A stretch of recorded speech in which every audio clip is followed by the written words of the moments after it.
নমস্কার বন্ধুরা, আজকে আমি করব নারকেল সর্ষে দিয়ে ইলিশ মাছ, কাঁচা ইলিশ মাছ করব। কড়াইতে তেল দিলাম,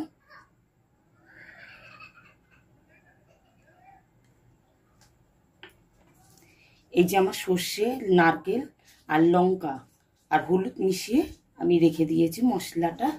আর এই কাঁচা ইলিশ মাছটা আমি করব।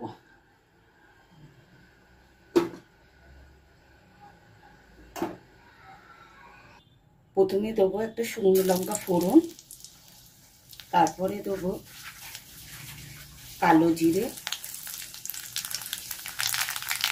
এবার দেবো সর্ষে, নারকেল বাটা আর তার সঙ্গে কাঁচা লঙ্কা আর হলুদ।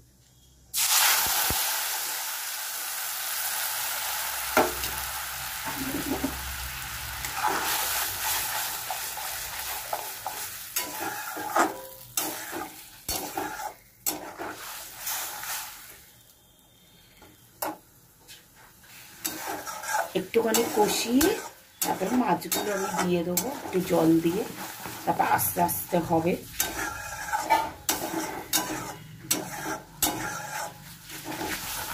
সর্ষে আর নারকেলটা একটু নাড়া হয়ে গেছে, মানে কষানো হয়ে গেছে। এবার আমি জল দেবো, এগুলো বেশি নাড়ে না,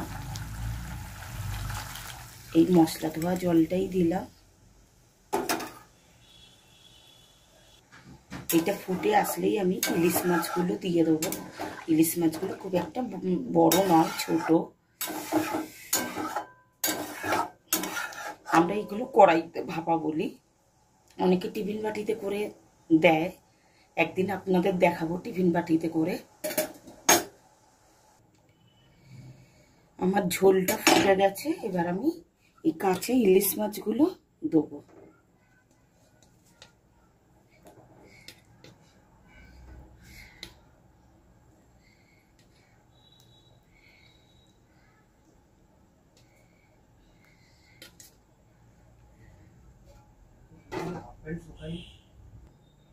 এই যে আমার মাছগুলো ছাড়া হয়ে গেছে, এবার এই আস্তে করে দেবো, মাছটা সিদ্ধ হবে।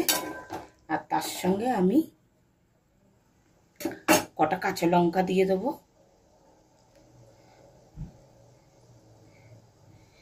আর একটু সর্ষের তেল দেবো। একটু সর্ষের তেল দিয়ে দিলাম।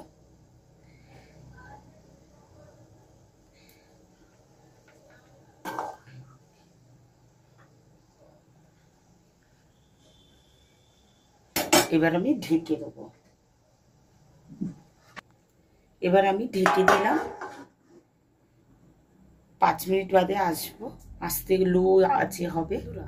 আমার ইলিশ মাছ হয়ে গেছে।